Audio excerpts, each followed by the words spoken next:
এক ফিল্টারই ভরসা দুই গ্রামের মানুষের। সুপেয় পানির অভাবে সুন্দরবনে উপকূলীয় সাতক্ষীরা, শ্যামনগর উপজেলায় হাটছোলা ও দেওল গ্রামের মানুষের কষ্টের দিন কাটছে। 1 কিলোমিটার থেকে পানি আনতে ওই গ্রামের নারীরা এখন রীতিমতো হিমশিম খাচ্ছে। শ্যামনগর প্রতিনিধি SK সিরাজ জানান, এছাড়া পার্শ্ববর্তী খানপুর, চণ্ডীপুর, চাতরা, বেলেডাঙ্গা, ইসাকুর আংশিক গ্রামের মানুষের ও নির্ভর হতে হচ্ছে ওই ফিল্টারের উপর। সরেজমিনে দেখা গেছে, হাটছোলা গ্রামের মধ্যবর্তী স্থানে নবযাত্রা ইনফরমেশন সেন্টার নামক একটি বেসরকারি সংস্থা এখানে 2 বছর আগে ফিল্টারটি তৈরি করে দেয়। সেই থেকে খাবার পানির একমাত্র আশ্রয়স্থলে পরিণত হয় ওই ফিল্টারটি।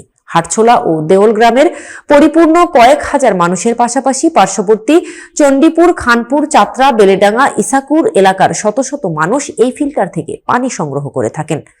অনেককে 1-2 কিলোমিটার পথ অতিক্রম করে এই পানি সংগ্রহ করতে হচ্ছে। স্থানীয় অনেকেই জানিয়েছেন, উপকূলীয় এই জনপদের গ্রামবাসীর সুপেয় পানির সংকটে ভুগতে হচ্ছে, কারণ তাদের দূর থেকে পানি আনতে হয়।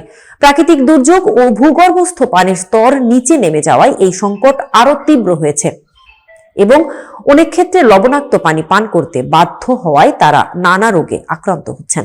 নারীদের এই পানি সংগ্রহের কাজে প্রতিদিন কয়েক ঘন্টা সময় লেগে যায়, যা তাদের জীবনযাত্রাকে দুর্বিষহ করে তুলেছে।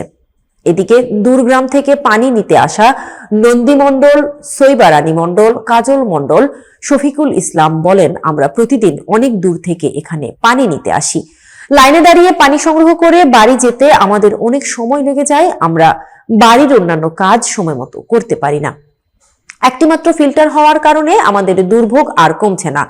যদি সরকারিভাবে আমাদের এলাকায় আরো 2টি ফিল্টার নির্মাণ করা হতো, তাহলে কিছুটা আমাদের কষ্ট লাঘব হতো। তাই আমরা সংশ্লিষ্ট সরকারি ও বেসরকারি কর্তৃপক্ষের জরুরি হস্তক্ষেপ কামনা করছি।